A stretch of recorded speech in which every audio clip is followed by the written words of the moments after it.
Muchas gracias, señor presidente.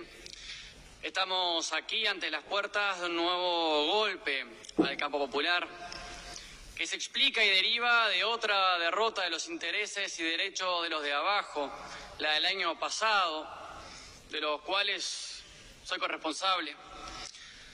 Con esta amargura convivimos, pero también con la esperanza de que en democracia no hay veredicto permanente y final, y que el pueblo uruguayo, a su ritmo y a su manera, laudará las injusticias que se establecen y reafirman en este conjunto de leyes empacadas como una unidad. Esta locomotora, sin duda, que no cayó lejos del árbol. Es fruto de un ejecutivo de derechas, con una mirada determinada de la sociedad y que más allá de matices y más allá de personalismos, comparten grandes pilares ideológicos, morales e intereses. Y por ello aquí las manos se alzarán hoy en su votación disciplinadamente, porque hay intereses en juego, porque hay una base material que los une. Y esta ley lo expresa muy bien. Son un conjunto de medidas y señales, a decir de muchos ministros y personas de gobierno, y señales coherentes, todas para el arriba. El presidente de eso se hace cargo y el pueblo con eso cargará. La coalición de derechas no innovó en nada, ni siquiera crear un ministerio logra ser original. Recopila sus viejas premisas, que el problema son los pobres. Unos porque delinquen y otros porque protestan. Que el problema es la falta de respeto, entonces se confunde autoridad con fuerza bruta. Y por la vía de ampliar sus potestades se da un paso hacia un Estado militar y policial. Que el problema es que la sacan gratis. Entonces arruino por más años a un delincuente, sobre todo jóvenes y pobres. Así aprenden lo que es bueno, a sabiendas de que nada crece a la sombra o nada bueno. Se confunde o camufla libertad con opacidad. Entonces se abren caminos para flujos de dinero fuera de la vista de los bancos y en definitiva de la capacidad de control del Estado. En un momento en donde las sociedades cuentan con dos grandes escudos, el Estado y la solidaridad. Este gobierno apuesta al mercado, ese que socializa las pérdidas y privatiza las ganancias. En definitiva, esta ley lo que hace es dar base y ensanche a lo que ya hace el gobierno, ya que la ley de urgente consideración está plagada de posibilidades que no son nuevas. Una buena parte son no novedades. Es poner en perspectiva ideológica la gestión y la ley, señales en boca del gobierno.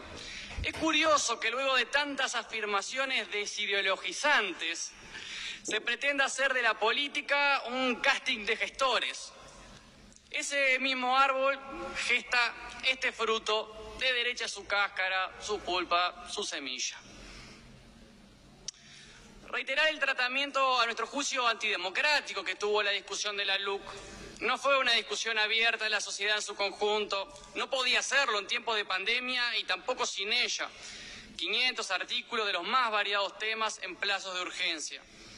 Sus contenidos no fueron difundidos en los medios de comunicación más masivos, estos últimos cómplices de este gobierno de derechas.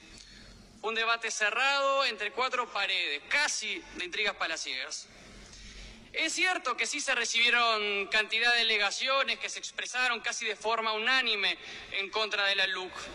En los temas que trabajan, pero muchas veces también en general, asistieron organizaciones en defensa de los derechos de niños, niñas y adolescentes, de las mujeres, ambientalistas, animalistas, organizaciones vinculadas a la cuestión de tratamientos de adicciones, asociaciones de padres adoptantes. Asistieron una diversidad de sindicatos, organizaciones en defensa de los derechos humanos nacionales e internacionales, asistió la academia. todas ellas señalando los derechos humanos que se están comprometiendo con las modificaciones propuestas en esta ley, todas ellas señalando el retroceso que implica su aprobación. Poco de esto pudo ser socializado con el resto de la población en debates abiertos y democráticos como ameritaría. Señor presidente, ante una ley tan política debíamos responderle con una caracterización de la misma naturaleza. Pero bueno, vamos a las partes que sí cambian, que cambian para mal.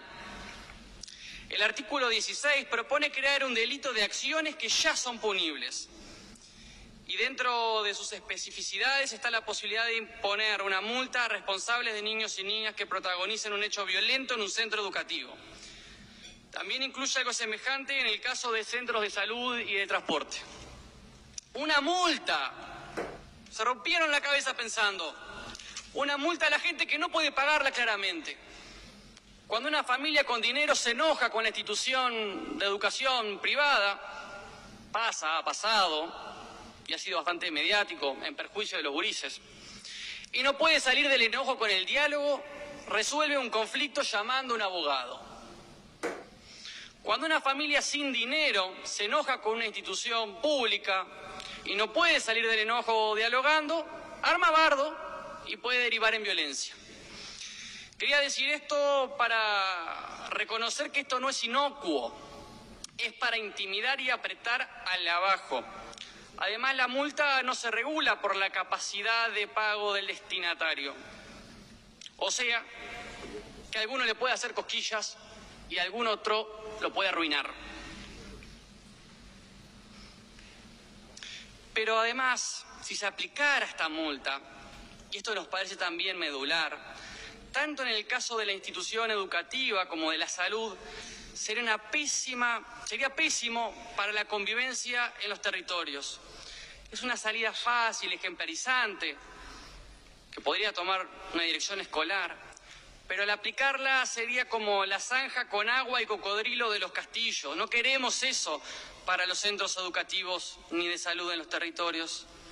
A los hechos violentos, los sistemas educativos de los territorios deben salir juntos a la calle, mostrando otras formas de resolver conflictos, otras formas de relacionarse. Hacer, por ejemplo, asambleas con familias, con niños, niñas, adolescentes, que apuesten a mostrar otras formas, que no sean violentas. Porque una mulga de 100 palos a una familia arruinada, pucha si será también violencia. Además de injusto desde una perspectiva de clase, este artículo de aplicarse pone más tensión. Además, da malas respuestas a situaciones poco frecuentes. También queremos destacar esto. Esto no es urgente porque no es frecuente. Señor presidente, también nos preguntamos a qué le teme el gobierno.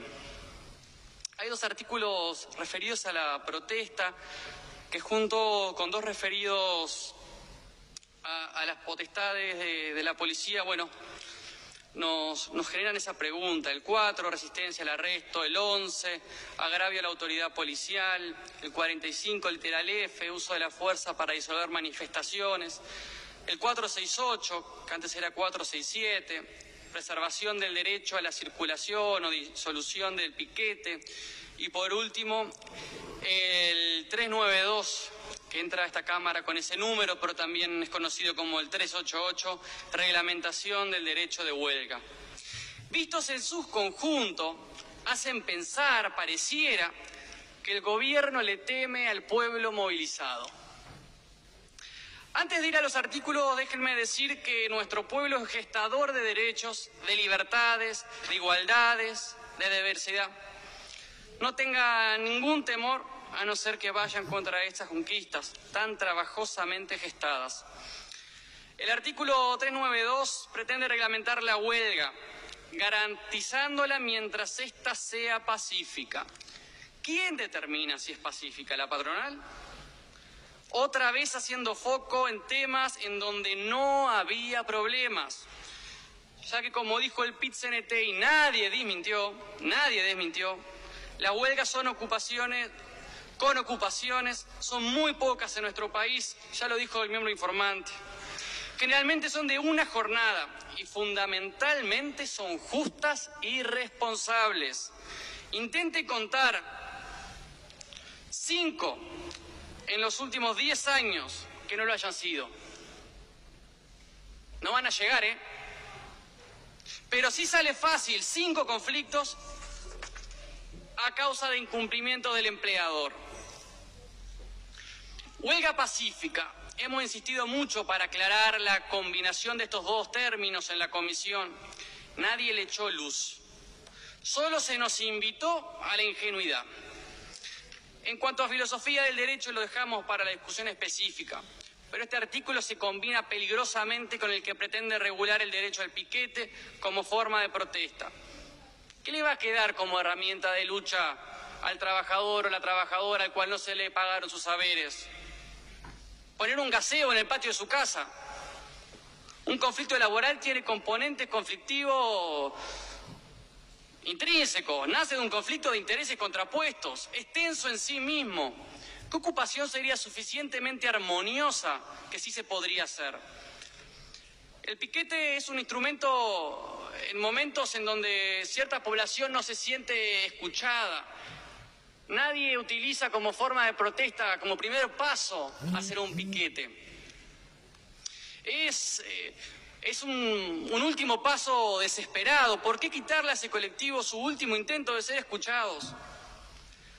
Ante ambos escenarios, ocupación y piquete, se estaría involucrando a la policía, ya que no se responde quién disolvería eventualmente un piquete o una ocupación. Pero a esto se agrega que al irse al ser llamado o afectar el honor de un policía, se vuelve un delito. Me resulta muy fácil imaginarme un sinfín de escenarios en donde personas con causas nobles, de esas que le hacen bien al país, resultarían expuestas a tener conflictos con la ley por situaciones que hoy no lo están, afortunadamente. ¿En cuántas discusiones se podría estar afectando el honor de un policía simplemente por hablarle igual que como él lo hace? ¿En cuántas situaciones tensas, como el disolver un piquete u ocupación, esto podría suceder y terminar con decenas de personas al margen de la ley por este paquete nefasto de medidas que hoy se están votando? Este es uno de los nudos más preocupantes de la LUC. Esto implica una violación al tratado que hemos firmado, no como Frente Amplio, como país, incluso antes de la llegada del Frente Amplio al gobierno, al derecho a protesta y al sentido común. Esto solo lo puede votar gente que no tiene calle, que no estuvo en esas situaciones, gente con miedo o mala fe.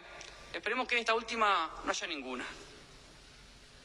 Señor presidente, en este mundo que nos toca vivir, las soluciones son tal cuando incluyen miradas y respuestas integrales. Por eso no entendemos esta propuesta del Ministerio que se nos propone. Nos alegra que haya unanimidad a la preocupación por preservar el medio ambiente. Pero un ministerio no se nutre de preocupaciones, se nutre de competencias, medios y orientación política. En ese sentido, ya no podemos hablar de unanimidades, sino todo lo contrario. Por falta de tiempo, de estudio, de discusión, vamos a crear un mal ministerio, un saludo a la bandera. Muchos se han modificado los últimos artículos de esta ley locomotora referidas a las áreas protegidas. Quizás el texto que aquí entra no exprese en sí muchos cambios. De hecho, en comisión casi que se nos jura sobre libros sagrados que esto no tenía ninguna novedad. Pero como desconocemos hacia dónde va, y sí conocemos cómo empezaron estos dos artículos, lo más sensato es suponer que algo de su intención, que algo de su esencia mantienen, y lo más sensato es la desconfianza, discúlpenme.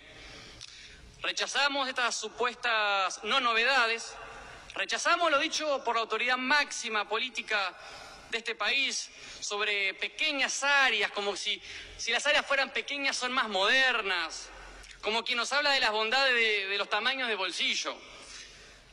Esperamos que en este caso la bancada del Frente Amplio no vuelva a quedar sola.